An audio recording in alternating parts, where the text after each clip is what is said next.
Kayo po ba mga bossing ko ay isa sa mga pakiramdam po ninyo ay paborito kayo ng kamalasan? Or kaya po mga bossing ko ay nais nyo po na mas higit na maswerte po kayo? Ako po yung share sa inyo mga bossing. Simple lang ito pero napaka-epektibo po nito mga bossing. Kayo po ba mga bossing ko ay nakagawa na ng mga pampaswerte? Ito po ba ito malab ka agad? Ako po yung may ipapayo sa inyo mga bossing. Para mabilis matupad ang mga kahilingan, ang gawin nyo po mga bossing ko ay magmumula sa puso ang inyong mga pagwiwish mga bossing. At kung ano ang binubuka ng inyong pong bibig ay siya rin pong tinatakbo ng inyong isipan. May mga pagkakataon na hindi natutupad ang ating mga kahilingan dahil kung ano po yung binubuka ng inyong pong bibig ay iba naman ang tinatakbo ng inyong isipan at hindi nagmumula sa puso ang pagwiwish. Masasabi ko lamang baguhin po natin ang ating sistema. Dahil ako po dati-dati ganyan po ako mga bossing. Lumilipad ang aking isipan pero iba naman ang binubuka ng aking pong bibig. Ngayon po mga bossing ang ginawa ko, nag-concentrate lang po ako mga bossing. Focus po ako sa aking mga wini-wish at nagmumula sa puso ang aking mga kahilingan.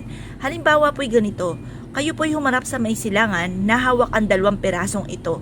Ito po yung dahon ng laurel at ganoon din po mga bossing ko ang ating bawang. At pagkatapos 6:30 or kaya po'y 7:00 at maglaan tayo ng ilang oras or minuto mga bossing ko hanggang 8:00 ng umaga kasi ibibilad pa po natin ito. Magwi-wish po kayo. Halimbawa, wala po kayong tahanan. Ang pinaka-importante ay tahanan. Sabihin po natin dito, magkaroon ako ng sarili kong bahay ng malaking tahanan. Ganun pa mga bossing. Kung ang wish po ninyo ay malaki, terrific ang mga wishes, terrific din ang pagkayod. Siyempre mga bossing, may mga pagkakataon na gusto nyo ay malaking bahay, pero ang pagkayod naman ay panakto lamang. Kaya kailangan mga bossing ko, depende sa mga pagwiwish po ninyo ang inyong pagkayod. Pagka marami kayong mga pangarap, marami rin po ang kayod mga bossing. Baka sabihin po ninyo, bakit ganun? May pampaswerte pa ako. Aanin ko naman ang pampaswerte kung ako'y kakayod pa. May mga pagkakataon mga bossing ko na masipag ka naman. Lahat na ay ginawa ninyo pero parang lagi ka pa rin minamalas at hanggang pangarap lamang at hindi ito natutupad. Kaya sasabayan natin ang mga pampaswerte para kung ano man po mga kamalasan na darating sa inyo ay may pangharang kayo ng mga kamalasan. Kaya dyan papasok ang mga pampaswerte. Bukod pa sa panalangin sa mahal na Panginoon. Taimtim na panalangin sa mahal na Panginoon. Ngayon po mga bossing, yan po ay napagdaanan ko na yung mga ganyang sitwasyon. Kaya dinagdagan ko lang po ng pampaswerte sa aking pong buhay. At ako naman po ay nagulat sa dami ng mga swerteng dumating. Proven na maswerte. Kagaya po ng nabanggit ko nga po sa inyo, kailangan focus ka lamang at i-mindset nyo na kayo'y magiging matagumpay. May mga pagkakataon din na kayo mismo ang kumukontra sa inyo po mga pangarap na marami kayong mga baka-baka sa inyong isipan na baka hindi ito tumalab, baka hindi naman kayo yumaman, baka hindi naman matupad ang mga pangarap. Ang daming mga baka-baka. Alisin po natin yung mga negang yan.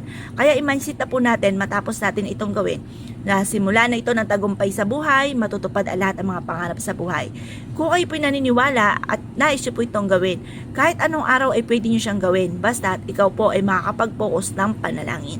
At sa umaga nyo lang po ito gagawin mga bossing. Ibilad ito sa sinag ng araw at pagkatapos, bitbitin kahit saan kayo magtungo. Ilagay sa isang pouch na kulay pula, gold or kaya po ay green. Or kaya po mga bossing ko ay kulay blue. Depende ko ano ang meron kayo. Huwag nyo na ipe-pressure ang inyong sarili. Baka mainis ka pa, sabihin nyo, paano yan? Wala akong ganito, wala akong ganyan. Kung anong meron na lang po kayo mga bossing. Ngayon pa mga bossing ko kayo pinaniniwala, ay subukan nyo na po ito. Lagi nyo rin po palang pipisilin ng ating pong bawang. Baka kasi ang ating bawang ay malambot na, ibig sabihin, tuyo na po yan. Marami na yung mga nahigop na negatibong espiritu. Palitan nyo po lagi ng bagong bawang mga bossing. Basta matigas pa yung bawang, fresh pa po yan, pwede pa po yan. At nagtatagal naman po talaga ang bawang, matagal po yung matuyo mga bossing. Kung kayo po naniwala at dahil siya po itong gawin, ay siya mga bossing. Good luck po sa inyo po lahat!